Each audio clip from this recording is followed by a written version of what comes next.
And the wife and I are continuing our trip here in Austin. We are at, it's called Redbird or Red Bluff.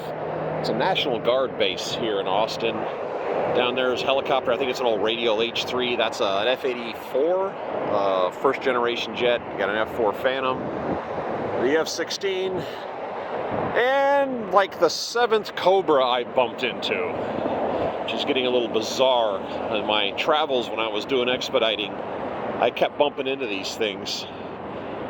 This appears to have been moved by the wind.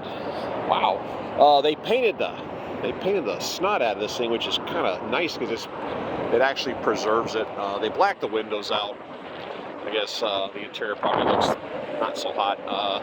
Remember, the pilots get in on this side. They've taken the time to weld the door closed to keep people out of it. Ammunition compartment. I could probably open that. You push this button and then that one, both sides, and it'll open, but I'm not messing with this. Twin miniguns, which are a lot of fun to play with, but they're short range, comparatively speaking, to a 20mm cannon. That's where the radar jammer used to go. That's the sights. These little doors come off to expose the sighting system. This actually moves with your sights. This just tells the co-pilot gunner where this thing is looking if you glance up.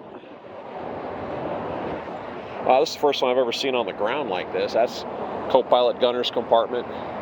This says 1966, and these went operational in 1967. That's the year of manufacture, 15153. I was 15617. I can't remember anymore. It says a G model, which is the original, which they used in Vietnam, which had an underpowered engine. But they've got this one mocked up kind of weird because these are tow launchers, anti-tank missiles, tube-launched, optically tracked, wire-guided, which is what the sight system is used for, is for tow fire, but the G models didn't do tow fire, so it's just kind of a strange mock-up here they're playing with. But these Cobras are completely out of service. They don't use these anywhere.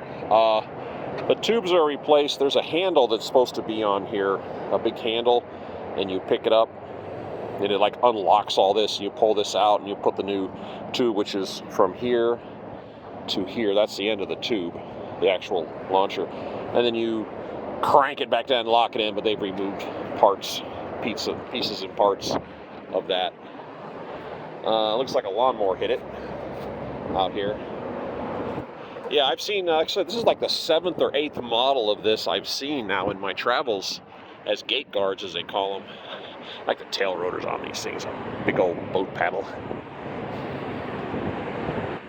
And you'll see some of these, if you look at pictures, that's the engine compartment. It's plugged off, and you've got usually this thing sticking way out here that kind of looks like a perforated pencil eraser, and the theory behind that was it's supposed to suck in cold air and cool off the exhaust for heat-seeking missiles, which is a colossal waste of time because a heat-seeking missile does not see your exhaust, it sees your engine. I mean, it's not even looking that way. Wow, well, there's some flashbacks right here. I did a video about wire strike kits. There's one. Here's the top wire strike kit for this one, so that idea's been around a long time. Yeah, this doesn't have the mock-up for the tow missile because there's a ADS boom which hangs off of here and it comes way out here, and it's like a little pivot, and that's for part of that weapon system, and this doesn't have that. So this is just kind of a strange mock-up of looks like old parts. But it's kind of cool to see one of these up close and not stuck up on a podium somewhere. One strange design I never understood. They didn't think this through. You know, you don't walk in front of a weapon. You don't stand in front of a firearm. But to get in and out, you got to stand in front of that. And on the other side, it's the same thing. You just don't have a choice. But wow, like I said, I'm surprised to see one of these sitting here, and it's kind of fun to reminisce and have flashbacks. I actually, when I went to flight school in 1989 and 1990 with the Army, I actually learned how to fly in that. An old Huey. That was my primary trainer, and then they went straight to Cobras from there. And that became the aircraft I flew while I was in service. Wow. All right, the wife and I are going to continue our tour. We have a museum here to check out.